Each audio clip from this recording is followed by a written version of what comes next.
Hi, this is Mel Sole from the Mel Sole Golf School, and this is your March 2015 golf tip.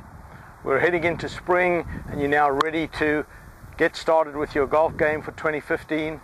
Remember, we have great deals, great accommodations here at Paulie's Plantation. If you want to come down, spend 3 days doing a great golf school and staying in a very, very beautiful place and getting an early kickstart on your golf game, now is the time to come down. Give us a call, 800-624-GOLF, 800-624-4653, and we would love to have you down at the golf school for those of you that have never been. To continue the theme of giving my students tips on what they require, I had posted on Facebook, what would you like me to do? So Dave Streeter, who is a local here, he plays over at Founders Club, he requested that I talk a little bit about course management. And I'm so glad, Dave, that you requested this, because it's an area of the game that's very often neglected. And most guys, they have their rangefinder, they get up to the ball, they fire away, they that 180 yards, take a club, boom, hit it. And then they come up short or they go long and they go, what happened?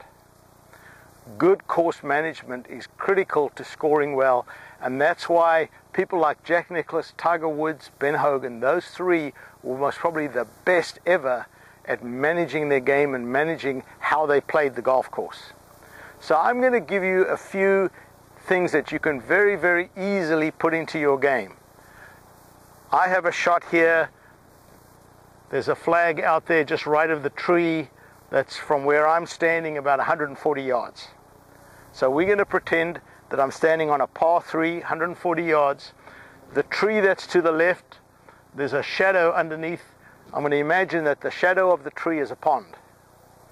So I've got a par 3, 140 yards. I've got a pond front left. Notice I haven't got a club in my hand yet.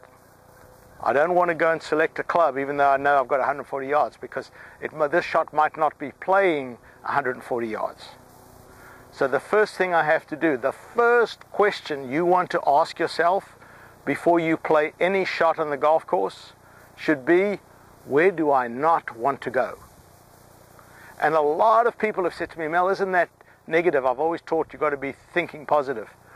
It's negative if it's the last thought in your head. I want it to be the first thought in your head.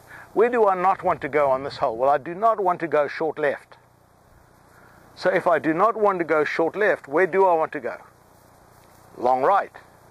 So I want to go a little bit long and a little bit right of the flag here to avoid the trouble. So I've got 140 yards. I'm going to now go to 145 yards, and I'm going to go a little bit to the right. The second thing I'd ask myself is, what direction is the wind and how strong is it? So right now I've got a little bit of a breeze into me. It's not very strong, but it might affect the ball a little bit. And what I'll normally do if I'm playing a tree-lined golf course and I'm standing at ground level, I'm not really going to feel. My ball's going to be up there in the air. I need to know what the wind is doing up there. So what I'll do is look at the tops of the trees and see if they're moving, and the top of this tree here is moving a little bit, so I'm going to say this is going to affect my ball about 5 yards. So I'm going to add 5 yards to my 145, and now I'm going to go to 150. The next question I would ask myself is elevation. If the green is higher than me, I've got to take more club. If the green is lower than me, I've got to take less club. In this case, there's no change in elevation, so on this particular shot, I now have a shot that is playing 150 yards. Now I can go to my golf bag and select my club that I hit 150 yards. It's going to be different for everybody, but now I have it. Now I'll come back here behind the ball and I'll do my practice swing back here. So I call this area here the think tank. So I'm thinking about what I'd like to do. I'd like to, I do not want to miss this left at all, so maybe in my practice swing, I'll feel like I want that club to go out to the right a little bit more. Do my practice swings. Once I I'm now mentally and physically ready to hit the shot. Now I'll stand behind my ball and I'll pick a spot, usually 12 to 18 inches in front of my ball. Somewhere over here, I'm going to pick a leaf, a piece of grass, something that is slightly right of the flag. Walk in, aim my club face at that spot. So now I know my club face is aiming at the target without even looking up.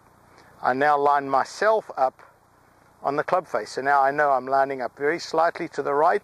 Now I can go into my swing. Now that ball went right at the flag. So I actually pulled that slightly. But because I was aiming to the right, I got away with it. I was aiming at the flag and I pulled it. Maybe if I don't hit it perfectly, I end up in the water. So by allowing that, still not a guarantee that I'm not going to hit it in the water. You're still going to, if you hit a bad shot, you're still going to end up in the water. But what I've done is I've increased the percentages of success.